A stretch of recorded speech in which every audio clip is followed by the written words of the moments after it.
Growing up, I had dreams and aspirations, but always felt like the kid that didn't fit in.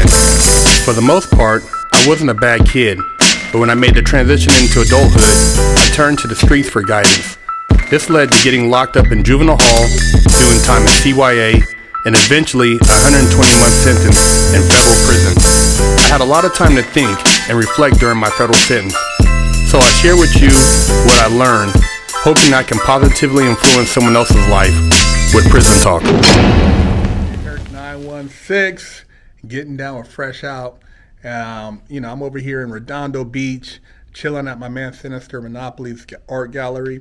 And I want to touch on a story that we never shared with you guys. That's a pretty sick story. I think you guys will find it entertaining. So buckle up, grab your popcorn, your Coca-Cola. And What's going on, man? It's good to be back. I enjoyed the channel, man. I'm looking forward to chopping it up again. So the story that you kind of told me off camera, man, I'd never heard that story, man, about you going to goddamn Nicaragua, man. Yeah, it's has an element to it that's very much like the movie American Gangster, like the Frank Lucas story, right? It's kind of similar in many ways. So what led to you even entertaining flying to a foreign country, bro, to try to make a connect? So there was a time where I originally just started off in the cannabis industry, right? And when I say industry, it was not really legal then, and I only kind of dealt in that. And then at one point, I was importing those from Canada, right? And then the Canadians would give me those on a credit line, and when I would go to pay back cash, one time they came to me and said they would rather have like bricks of white instead of money. And I was like, that's kind of interesting, and let me see if I could do that, right? Because they wanted to stop because they had a bunch of money here, like stuck in the States. Anyhow, long story short is I started doing what I refer to as trading with these people, right? They would send over hydroponic kush, and then I would give them like just, tons and tons of bricks, right? And so I happened to talk to a childhood friend that was like in Nicaragua at the time, and he had told me, and I said, how funny is this story that I started doing this now, when really I only set out to be in the cannabis industry, but they kind of said they needed this like as a favor, so I started working that as another part of what I was doing. And so anyhow, he tells me that they can get these bricks like for $3,000 to $5,000 in Nicaragua. So I don't even know if that movie was out yet, or instantly in my head it just like the bell went off, and I said, oh really, like I'll be down there, and he said, yeah, come down. And so I planned on really going down there for a couple of weeks. And while I was down there, I had planned on building an airport like in the jungle where you could kind of land like a small plane and then fly that plane into Mexico, and then take the bricks in from Mexico into the States, and then all the way up to Canada was the end route. So I should have just gone from Nicaragua to Canada. So logistically, you had already had access to private planes at this point? Yeah, I did actually. And it was interesting to know, even I found out as I needed more planes, that you could rent a plane. It didn't even occur to me that you could rent a plane, you know what I mean? Like, if you're a pilot, you could rent a plane. And I was like, oh, wow. So then I found another dude, and he was renting a plane, and I was doing like various jumps. But as far as from Nicaragua, that was going to be like a Mexican thing with Sinaloa. So prior to going to Nicaragua, who were you getting the bricks from that you were supplying to the Canadians? I mean, you don't have to name names, but as far as you had a contact, and so the contact at that point, it was a better deal and it was worth the risk to go to Nicaragua to get a different plug. Oh, for sure, because so these are the ones I got. They came from Mexico, and people could put that together. Like where it comes from, right? And so it came from there, and every day we would do they would do small jumps, or let's say it's like a Honda and it's in the bumpers or the dash, so there might only be like 15 in there, It's like when I said I need 100, I would build 100 from like Monday to Friday.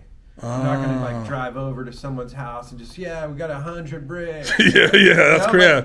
But we would call it build a pack. And so what I would do is I started building a pack, and when I reached numbers of like 100, 150, and then towards the end I had multiple guys that were ordering massive amounts like that. Wow. Probably even the biggest guy in Canada. I started nicknamed him Scarface because I was like, what are you guys doing with all of this? You know? I had a motorcycle club, I had an East Indian, and I had Scarface in the end, and they were all ordering 100, 150, 80. Damn. And I was getting a ton of them, but like I said, I would accumulate them over a few days. Like I might get 15 today, 20 tomorrow, and then possibly as much as 30 on one day. But I was paying somewhere around 17, 18, or maybe more, maybe 20. The number I don't even really recall in the moment. But when he told me $3,000, I was like, wow. What? You had me at $3,000. Wow. And so I went down there and tried to facilitate that transportation and that whole. And what were they going for in Canada at the time? So I think I was getting them for over 20 because in Canada they were as low as like 38 to 40. Wow. Okay. And they would have to be, they call them like high heat. They would test them to make sure they would like foam up. And they always had to like have a stamp in them.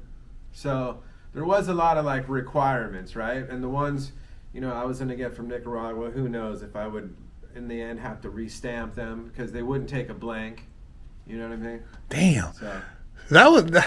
Bro, that's some crazy shit, man, for a white guy from Redondo Beach to fly all the way over to Nicaragua. That's like some major Johnny Depp blow type shit. So you got over there to Nicaragua, man. Your childhood friend is over there, man. How did you go about trying to facilitate this? So he knew like people at a club.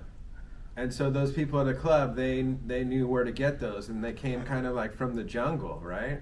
And the one thing that, in retrospect, like it ended up not working out transportation-wise, but as far as getting them, it wasn't the problem, Like I could totally get the product. Okay.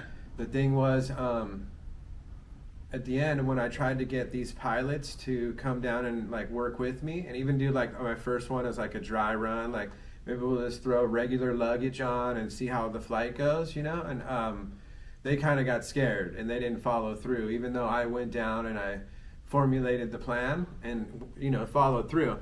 So after I wasn't able to get the Mexican side to fucking fly their own people, and I tried to think of my own pilot because I did have my own pilot, but he worked only within the States. And I kept asking him, "Can you go to Nicaragua?" And he was like, "No, I can't because of the gas," and like he couldn't make it. I don't know. There must be a stop along the way, or his plane wasn't, the motor or whatever. So then I just started thinking of ways to import it myself, like via like freight.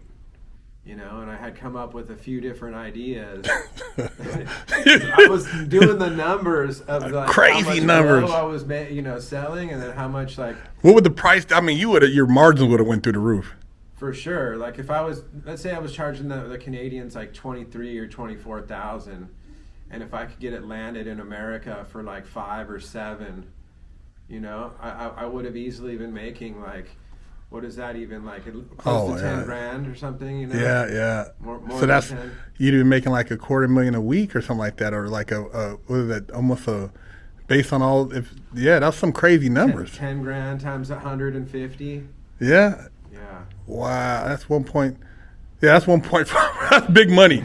Wow. For sure, right? Yeah, that's crazy. So when I was like masterminding it, and I remember even a friend here, he was like, "Dude, do you realize that like."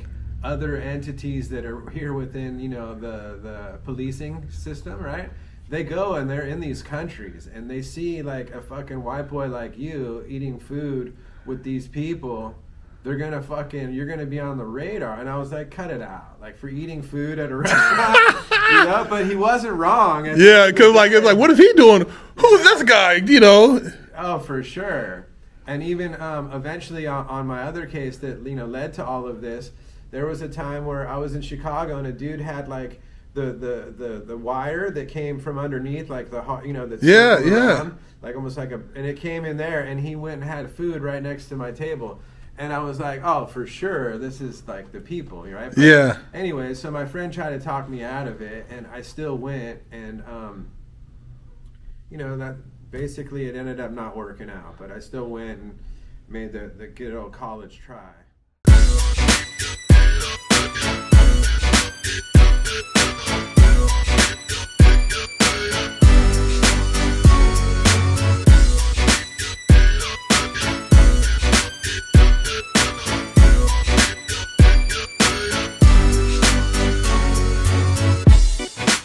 Lockdown's over.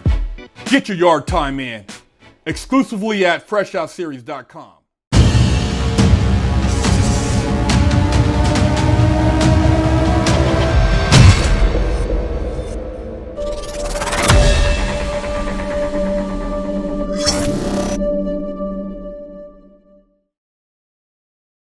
I'm Big Hurt, and I have over a decade of experience in the prison system. Yeah, I've done a lot of time, made a lot of stupid mistakes, but that's why I'm here with you today, educating you on the Mastermind program by Fresh Out. See, they don't give you a manual when you go to jail on how to survive. They don't tell you how to go take a shower, where to sit at when you go to chow, what to do when you have mail call, how to handle your commissary. See, we cover that and a multitude of other topics that are very important, because if you do the wrong thing, you can get your damn wig split. We have over 100 million views as of date on our YouTube channel, but we've put and condensed all this knowledge into this mastermind program so that you can provide your client with a winning chance. Do yourself a favor and your client a favor and sign them up for our program so they don't have to get their wig split and they can make it out alive.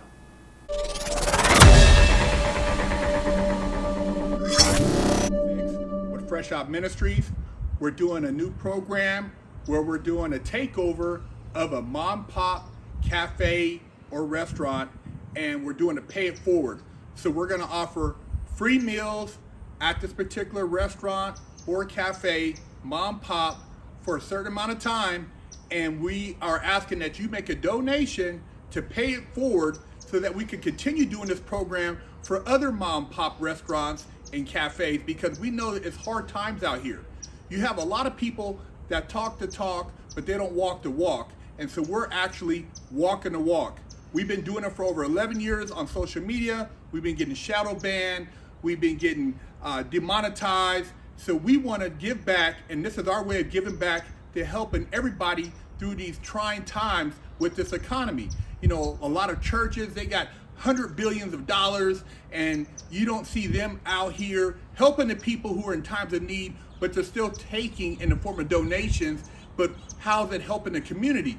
We want to build a community sense where we help each other. We can all overcome. You can't sit around waiting for somebody to save you. You got to save yourself.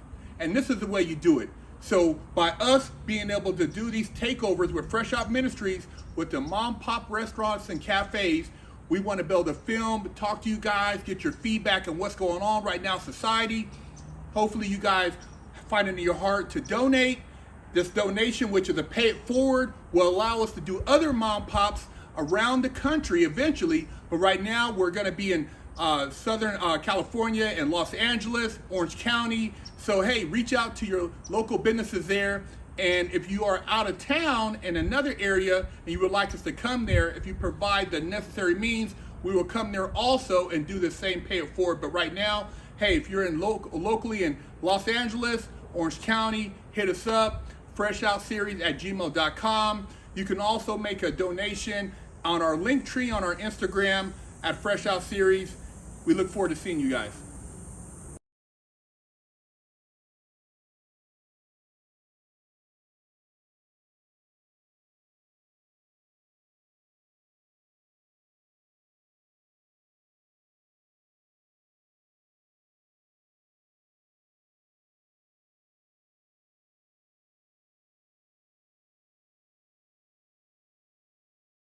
Stop walking around with a crusty butt, smelly ball sack, and a funky hoo-ha.